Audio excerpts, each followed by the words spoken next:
Hello everyone, welcome back to Gaming Basics. In today's video, I'm gonna show you how to block someone on Evony. So let's get started without further ado.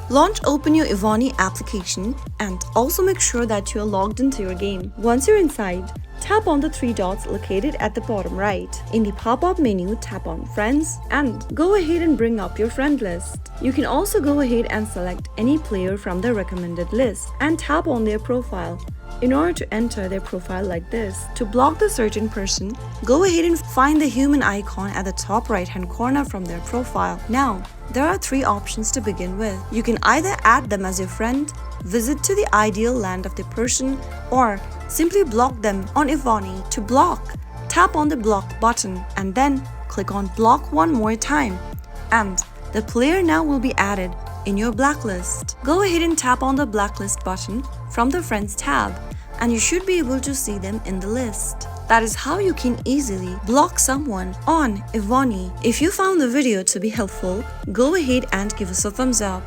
Don't forget to subscribe to the channel by hitting the subscribe button. Press the bell icon so that you'll never miss another upcoming upload from us.